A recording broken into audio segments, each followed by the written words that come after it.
Yo, what's up everybody? We got more draft grades coming at you here. Let me first repeat the ground rules though. Number one, I am grading on somewhat of a stingy scale here, not unlike my Madden roster. I want grades and ratings at the top, the A grades, to really set themselves apart so you can see what picks I really loved. So I don't want to see any comments accusing me of sleeping or hating on players because I gave them a C grade. A C here basically means I thought the pick was solid. I was fine with it. And then the other rule, obviously, everyone has their own opinions, and I respect all of your opinions about these players and where they should have gone, but I'm judging value here off of my own draft board, so not necessarily where the mass majority of you may have had them. So you will see under each player's name where I valued each player heading into the draft. So we've got the NFC West here. We're going to start off with the Arizona Cardinals, and we can sit here and talk about what players I think are going to be good. We can dive into who filled out the margins and really talk about the winners and losers of the draft, and we will. And I think there's some purpose behind doing that. But when all is said and done, 5 years when we look back at these classes, the winner of the draft is who got their franchise quarterback. And the Cardinals were picking here in the 15th pick in the first round. And I don't think they had any idea that a player like Josh Rosen, who I see as a really good system quarterback, someone that could definitely become Matt Ryan, to get him at 10 and to move up from 15 and give up virtually nothing to do it. What was it, a third and a fifth round pick to go and do that? You still had a bunch of picks later in this draft. Outstanding move. You can say what you want about his personality. Personally, I like his personality. He comes out and says how pissed off he is. That's kind of the question coming into the draft is, does he run his mouth? Does he come off as arrogant? I like it. I want a guy to show that passion, show that he was pissed off that other quarterbacks got taken ahead of him. He's going to use that as drive. I like the fit here with Arizona as well. So just a great pick here for Arizona. So congrats to the Cardinals fans for potentially getting your quarterback of the next decade.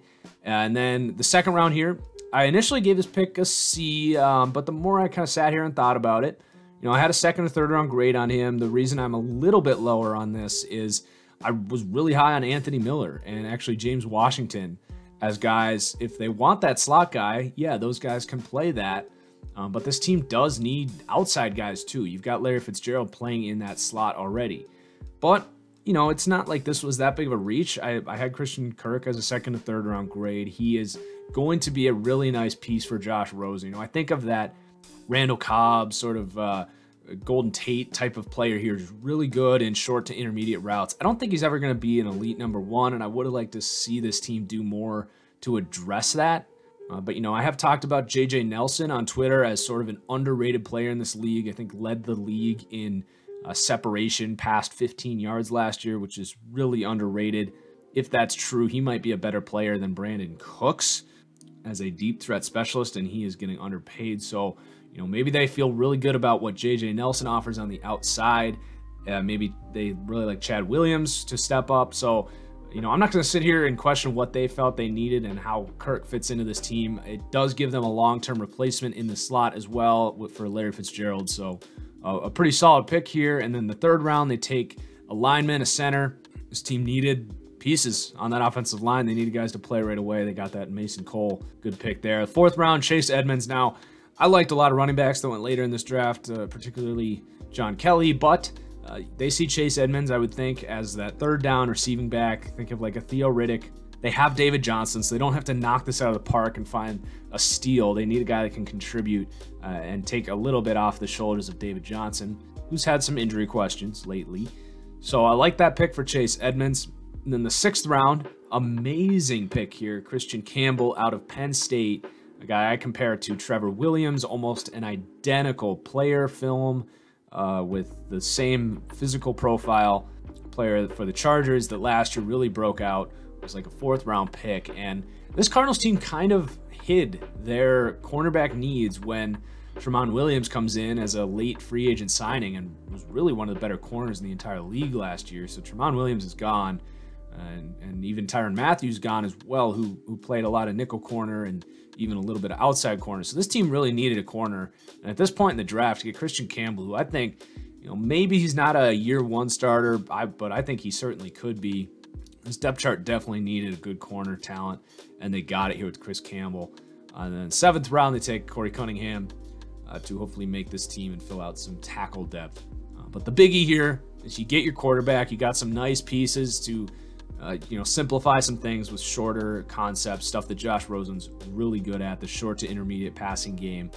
So I really like how their offensive picks kind of complemented Josh Rosen's skill set as well. I don't know if Rosen's going to start this year. I think he will eventually come in if Bradford gets hurt, which is probably more likely than not. But look out for this Cardinals team, man. I've been saying this whole offseason, if they have quarterback play, they're a team to be reckoned with in the NFC. And between Rosen and Bradford, they're going to have that quarterback play. So this will be interesting. NFC West is heating up. So moving on to the 49ers here, and the rest of these grades in this division, I wasn't super high on. And, obviously, there's going to be players here that turn out to be good players. But I just want to address all the people in the comments that have been saying, oh, the terrible video, these grades don't matter. Why are you doing these grades if, they haven't even seen an NFL field yet? Okay, first off, why are you watching the video? It's titled NFC West Draft Grades. If you don't think these grades matter, spend your time watching something else. I'm here to try and project what players could come in and be good impacts based on the college film I've watched. Last year, I said Kareem Hunt, Kenny Golladay, Carl Lawson were all some of the biggest steals in the draft. They turned out to be total steals. So obviously, some of these players will turn out. I'm just here to tell you who I think it may or may not be. But based on what I've watched, it's hard to see with these next 3 picks, who those guys are going to be. So let's talk about the 49ers here. They take Mike McGlinchey here in the 1st round, pick number 9. And I said before the draft he was going to go way sooner than people were going to expect, that whoever took him is probably going to be bored with the pick. But look, Mike McGlinchey, I keep saying his name wrong, is the best tackle in this class, and it's not even close. He's the highest upside guy, in my opinion, but he's also the only guy that I'm really comfortable drafting and playing at either left or right tackle right away. You got your franchise quarterback. You've got Trent Brown, who they traded, who, they clearly weren't very high on, and their left tackle, Joe Staley, not getting any younger. So there's a big need. Just get that taken care of. It's not an A pick because, he does have some questions. He had some inconsistencies, but I thought this was really a good pick for the 49ers. Got to protect your man and give him time to throw while you're at it. So in the rest of this draft, they took Dante Pettis in the 2nd. I trust Kyle Shanahan and John Lynch to know what they're doing and know what kind of receiver they're looking for. But when I look at this team, I like Pierre Garçon, but he's a little older, and I don't really see who's the #1 receiver on this team. And maybe they felt there wasn't anyone in this draft that had that kind of potential. I disagree. I think there were some players later in this draft that could have been that. I think Dante Pettis is a good receiver. I compare him to Willie Snead. Smart guy, really good in short to intermediate routes. I think he's going to be a really good friend of Jimmy Garoppolo in the passing game.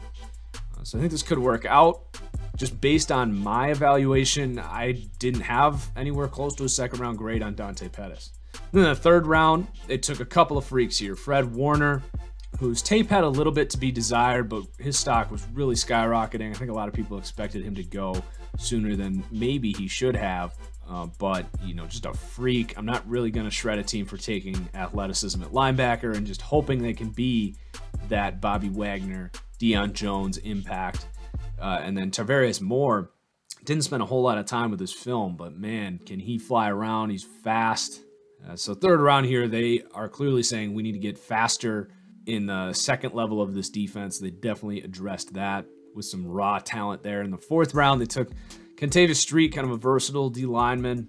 And I'm obviously very much lower on these D linemen from NC State. For me, this was a group, I think 4 got drafted from that NC State D line. I think they really benefited from what Bradley Chubb caused the offensive lines to be distracted with. But if you look at these guys' PFF grades, if you watch their games, they don't consistently pop off the tape like they should. I thought this group all should have been really feeding off each other. This should have been a dominant defense. And Kentavious Street was probably the worst of the 4. So they get some D-line depth here. I just didn't really see it in Street. But then in the 5th round, they take a really instinctive 5'9" nickel corner. Might be their starting nickel corner right away. And then the 6th round, they take a shot on Marcel Harris, who's safety out of Florida. Just kind of a boomer bust pick here, a guy coming off injury who knows if he could have really become one of the better safeties in this class had he played in his last year. And then the 7th round, Julian Taylor, another interior defensive lineman, and Richie James, a pick I like as sort of a kick returner for this team and someone who has better hands than you'd expect for what he does as kind of a specialist toy for your offense. I actually wrote Curtis Samuel as my comparison for Richie James. That said, I was very, very low on Curtis Samuel coming out of college. I think I had a 5th or 6th round grade on Curtis Samuel. Went in the 2nd round of the Panthers last year. Just another example of sometimes my draft grades do have a little bit to say about who's good or bad. So let's move on to the Rams, and I gave them a C+. But let's clarify that it's a little skewed because I thought their draft was really nice, and we'll talk about why here in a second. But you got to factor in how much I criticized that 1st round trade for Brandon Cooks. You give up a 1st round pick for really a deep threat that 2 of the greatest football minds in my lifetime, Bill Belichick and Sean Payton, said, we like you. Clearly, we're willing to invest 1st round capital in you, but we don't like you so much. We're going to pay you $15-16 million. So we're going to ship you off. And the Rams see their guy in a deep threat. They trade a 1st round pick to get him. They're going to have to cash out to keep him. If they had that 1st round pick, could have had a Harold Landry, someone off the edge who they clearly are saying with this draft, we need edge rushers. They could have had Harold Landry, which I think would be a much better, not just financial decision for this team on a much cheaper contract for the next 4 years of a team that's eventually going to encounter some cap issues here.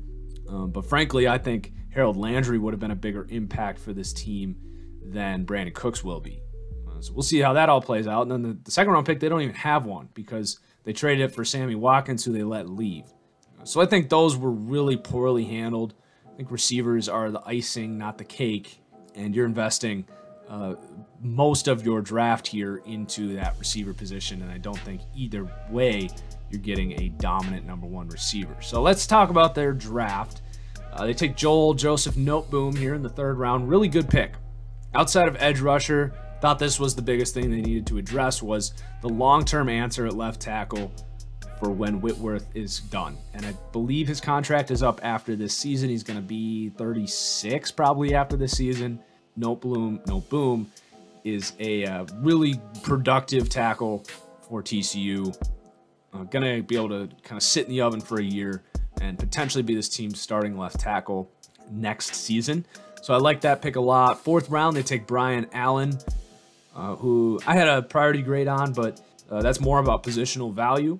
I think Allen can certainly be the replacement for Sullivan here. So they take 2 guys to sort of replace their veteran lineman there. So I like those moves.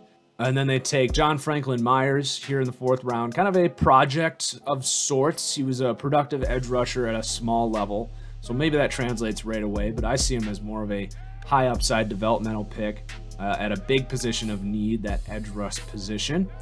In the 5th round, they take Micah Kiser, who I said was going to go to a team that needs a starting middle linebacker and be a day 1 starter. I think that's exactly what happened here. Smart guy, going to be the captain of your, or at least the leader of your defense, the play caller of sorts. Has some upside to be a 3-down linebacker. We'll see if he can reach that. But I like Kiser here in the 5th round after you trade away your middle linebacker earlier in Ogletree. And then 160, awesome pick here, Agbanya Okoronkwo. Undersized edge rusher. I don't think he's really ever going to be a dominant edge rusher, but I think he's going to be able to offer some nice things as a contained edge rusher, a blitzing linebacker, that kind of thing. Can do some nice things in coverage. He's more of an impact player right away than someone like Franklin. I think he's going to be kind of flying all over the field, and I do think he's going to start day 1. So they address that edge position because, frankly, I don't think Samson Ebukam and Matt Longacker are really the answer here at edge rusher. Definitely the biggest need here. I've criticized this Rams team for not addressing that position because, say what you want about that interior group, and I get that Aaron Donald just might be the exception to this rule. But as far as I'm concerned, if you want to consistently disrupt the opposing quarterback, you need an edge rush. It's just easier to block up the middle of the field There's much less room for error in pass protection for the centers and the guards because it's all in small, tight distances. It's those edge rushers that can really get in the way of the quarterback and force turnovers, whether it's strip sacks or just generating awkward throws that lead to interceptions. So, they definitely need to address that edge position. They've taken 2 picks they've talked about here. They got 2 more going forward. I still don't see a #1 edge rusher on this team, and I still think this defense is going to be a little overrated next year. But they've done a pretty good job to this point, given the picks that they have. And then 6th round, can't hate on this pick, John Kelly. He's my Kareem Hunt this year. I'm a little bummed that he goes to the Rams, where he's basically just going to take a seat behind Gurley and wait until anything tragic may or may not happen. But can't argue with the value there. I love John Kelly. And then 192, they take another guard. Like that pick a lot. A lot of small school linemen in this guard. Jamil Demby, I believe, out of Maine. And then they take a defensive lineman that wasn't on my board here. And then Trayvon Young, pretty similar profile to John Franklin. A bit of a higher upside developmental edge rusher here. So I like what they did here because you get Okoronkwo, 00, and then a pick that in the 7th round, they have Justin Lawler here. So those 2 guys are more impact, potential starters right away. Justin Lawler out of SMU and Ogbonnia Okoronkwo could compete for playing time right away. But then you take 2 guys who might have that upside of a #1 edge rusher that I already said this team was missing. So I like the combination. They're really addressing that edge position and admitting that, yeah, we need some edge help. And then they take Howard out of TCU here, also in the 7th round. Converted linebacker, safety type. Good pick to kind of let him learn from Mark Barron on this team. And he can basically sit behind Barron under that role. So the draft itself was pretty good for the Rams. But I lowered the grade because of what happened with their 1st and 2nd round picks that were definitely not capitalized on as far as value is concerned. So the last team here, we got the Seahawks. And this is going to be one of the worst grades that I give a team. And, you hear a lot. Well, we trust Pete Carroll. We trust John Schneider. And I respect what those guys have done. But, if you're going to be honest about it, you look at their last 5 drafts following up from 2010 to 2012, where they had just incredible drafts. It was those drafts that established this short dynasty here in Seattle. But the last 5 years have really been bad for the Seahawks drafting. They've lost talent and have not been able to sustain it through the draft, which is how great dynasties survive. So I think it's becoming more fair to be critical of the direction this team is going in. So in the 1st round, they take Rashad Penny. And if I see a single comment that says, "How do you hate Rashad Penny?" I have been as big of a Rashad Penny fan as anyone. This grade is not in any way a reflection of how I feel about Rashad Penny. For me, there was an absolute no-brainer, turn your card in as soon as that pick becomes yours type of player here with Will Hernandez. This team has gotten away from what they were great at when they were winning the Super Bowl, when they were that dynasty, the Legion of Boom. Everyone likes to think about that secondary with the Legion of Boom, but you go back and watch those games, 2014, 2015 Seahawks, peak Seahawks, was teams would get off the bus just terrified to play the Seahawks team. The physicality of that offense with a tough, physical offensive line paired with Marshawn Lynch, just a massive force. And then a defense that was tough up front with a really good D-line, Michael Bennett, Cliff Averill. You think of the Legion of Boom and their secondary, but it was that pass rush and the run defense and their just physicality and nastiness on defense that made them so great. So they got to get back to that. Take Will Hernandez, the best run blocking guard in this class outside of Quentin Nelson. Smart, physical player. Get back to what you need to do. Rashad Penny is a luxury pick in the 1st round. It's a super deep running back class. You could have taken a guy like John Kelly or Kalen Ballage in the 3rd or 4th round, who frankly fits what I think this team should be doing better anyway. So that's my opinion of where this team should be going. You can question whether or not I'm right or if I have the right to question Pete Carroll and John Schneider, but hey, that's how I feel. I'm going to let you know about it. But then the 3rd round, I like this pick a lot. Rasheem Green, kind of a physical clone of Michael Bennett almost. He's going to be able to play edge on, you know, first and second potential rundowns, move inside, rush on the inside on third down. So I like that pick a lot. He's got a, you know, a little bit of room to grow, but could definitely get there to be a really good defender for this team. That's a player that definitely could add to the physical element of this team. In the fourth round, really question this pick. Run blocking tight end, I had a priority grade on. You know, does he help the blocking? Does he make you more physical? Yes, but the value is just not there for me. I talk all the time about how much I love David Morgan for the Vikings. A run blocking specialist tight end. Will Disley might actually compare to that player. But the Vikings got him undrafted. You can sign plenty of tight ends that can block. You know, I don't think Will Disley is such a game-breaking blocker that he's worth this pick. And there was just other needs and great value at other positions. So I just couldn't get behind this one. And then the fifth round, yes, Shaquem Griffin is a C. I said in the intro that a C, by my standards, does not mean it was a bad pick. And, you know I'm still going to get comments of, oh, you're a terrible person. You hate on Shaquem Griffin. Look, I got goosebumps. I almost cried. I had just the biggest smile on my face when Griffin got taken. I'm serious. Like, I am so happy for him. He seems like an all-time great human being. And I hope that I am wrong. I hope this is an A pick and that he can just become the face of the Seahawks because, you know, he's such an inspiration. But from a football analysis perspective, I didn't love this pick right here. I thought it was fine. You know, they fill a bit of a need. They get a good culture fit, a really good special teams player, which is what I think he is. 7th round PFA grade here. They take him in the 5th round. You know, I hope to God that he is just out there flying down on kickoffs, lighting dudes up, getting that 12th man excited, because I'm not even a Seahawks fan, and that has me excited. But I don't see him as a 3-down player.